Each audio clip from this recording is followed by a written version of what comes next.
किताब मुकद्दस में से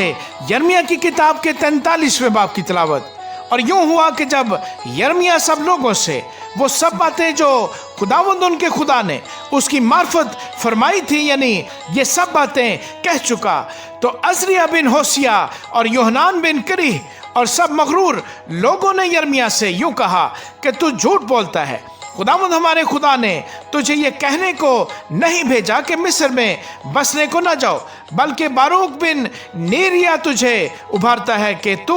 हमारा मुखालिफ हो, ताकि हम कसदियों के हाथ में गिरफ्तार हों और वो हमको कत्ल करें और असीर करके बाबल को ले जाएं। बस योहनान बिन करीह और सब फौजी सरदारों और सब लोगों ने खुदावंद का ये हुक्म कि वो यहूदा के मुल्क में रहें न माना, पर योहनान बिन करीह और सब फौजी सरदारों ने यहूदा के सब बाकी लोगों को जो तमाम कौमों में से जहां जहां वो तितर बितर किए गए थे और यहूदा के मुल्क में बसने को वापस आए थे साथ लिया, यानी मर्दों और औरतों और बच्चों और शहजादियों और जिस किसी को जलोदारों के सरदार नबूजरादान ने जेदलिया बिन अखीकाम बिन साफुन के साथ छोड़ा था, और यर्मिया नबी और बारूक बिन नेरिया को साथ लिया, और वो मुल्क मिस्र में आए क्योंकि उन्होंने खुदावंद का हुक्म न माना। बस वो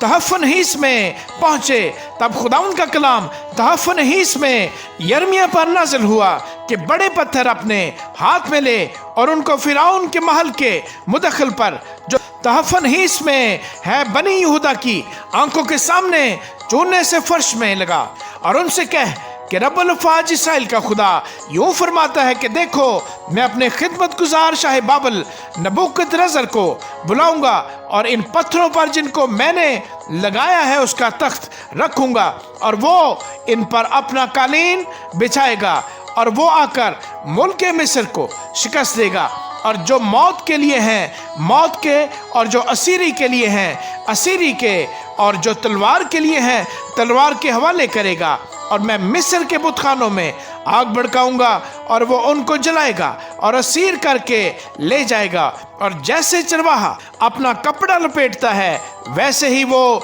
ज़मीन मिस्र को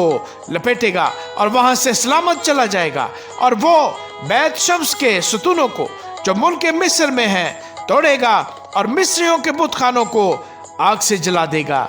आमीन।